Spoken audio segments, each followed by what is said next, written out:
हमारे बच्चों को भी समझ में आती है और यहाँ पे बैठे हुए सारे भक्तों को भी समझ में आएगी।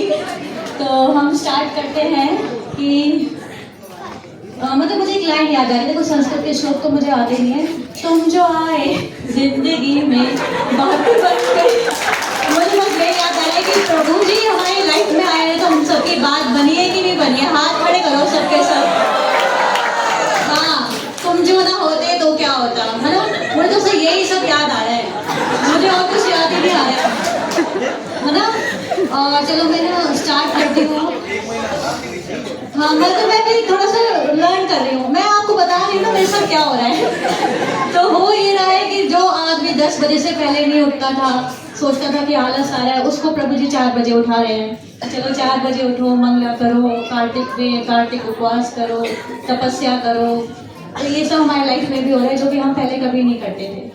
और अब एक एग्जाम्पल हम लेंगे कि कैसे हम लोग चेंज हो जाते हैं, या कैसे हमें प्रभु जी का प्यार मिलता है, या कैसे प्रभु जी हम सबको अफेक्शन देते हैं, लव देते हैं। तो हम सबको ही पता है। तो हुआ ये कि कार्तिक यात्रा में तो सभी जाना चाहते हैं।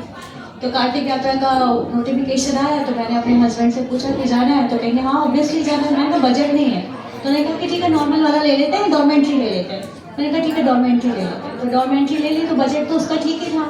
पर जब हम डॉर्मेंट्री में एंटर करते हैं, वो डॉर्मेंट्री तो 5 स्टार होटल लग रही थी मुझे। 5 बेड लगे हुए हैं उसमें, एकदम वाइट बेडशीट। मैंने कहा ओ वाओ। और सब भगवान की असीम कृपा हुई कि उसमें कोई आया ही नहीं। मतलब मैंने कहा ये तो मेरे लिए मतलब लैविश ही हो गया। मतलब 2-3 लड़कियां आई, वो अनन्या की फ्रेंड, उनको तो मैंने ऐसे ही हैंडल कर लिया। मैंने कहा जब मैं जाऊंगी मेरे बाद ही तुम जाना, सब कुछ मेरे बाद करना, पहले मुझे साड़ी पहनाना फिर खुद पहनना। मतलब वो मेरे अंडर हो गए। मतलब कोई बड़ी माता जी नहीं आई जो कह रही मैं पहले जाऊंगी, मैं पहले जाऊंगी, मैं पहले जाऊंगी, ऐसा कुछ नहीं हुआ।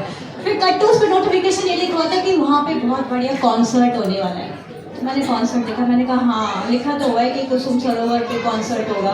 मैंने कहा वो ना क्या करेंगे, बाहर पेड़ के नीचे बिठा देंगे और कॉन्सर्ट करेंगे, हो गया कॉन्सर्ट। खैर उसमें भी मजा आता है ना नंदिनी माता जी, उसमें भी मजा आता है कि पेड़ के नीचे बैठो और खूब नाचो, नाचते रहो, नाचते रहो, नाचते रहो।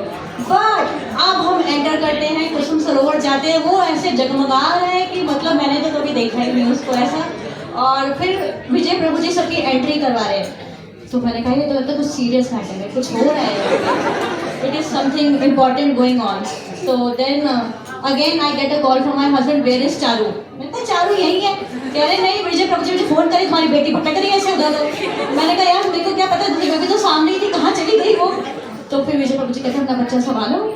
चलो फिर उन्होंने हमें एंट्री दी। ऊपर गए तो भाई वहाँ पे इतनी बड़ी बड़ी लाइटें लगी हुई हैं, रॉक शो टाइप हो रहा है। मैंने कहा ये तो लाइफ में हम कभी नहीं देख सकते थे। मतलब कुसुम सरोवर में बाहर के लोग कह रहे हैं कि तुम्हें हम लोग पहली बार देख रहे हैं, हमें भी एंट्री दे दो। तो वहाँ पे जो अगर किस किसने कौन कौन गया था तो वहाँ पे मतलब आप लोगों ने अपनी लाइफ में कुछ अचीव किया है। और thanks and all glories to हमारे rock star, upcoming rock star, जिन्होंने इतना बढ़िया शो किया है। मतलब हम ऐसे नाचे हैं, मतलब मैं सोची थी कि सारा पैसा तो वसूल ही हो गया, मतलब कॉन्सर्ट का टिकट ही ले लेते। 1800-2000 का तो कॉन्सर्ट के टिकट आते। और मैंने कहा वैसे तो देखो अब हमें कॉन्सर्ट में जाना अलाउड नहीं है, अगर हम बीटल्स में जाना चाहे, पिंक फ्लॉयड में जाना चाहे, तो ये तो हमें अलाउड ही नहीं है, हम जा ही नहीं सकते। लोग कहेंगे हाय हाय क्या कर रही है ये।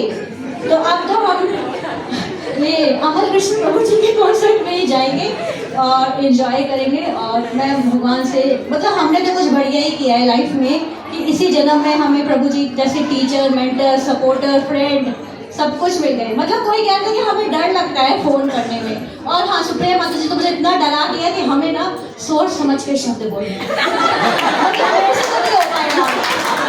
मैं तो बहुत डर लगा है कि मतलब मैं तो ऊपर नीचे बोल देती हूँ भाई, मेरे तो स्कूल में भी यही हाल है, मैं तो बोलती पहले हूँ सोचती बाद में। नहीं प्रभु जी मेरे से कोई गलती होगी तो मुझे माफ करना, मेरे से तो नहीं हो पाएगा भैया भारी भरकम शब्द।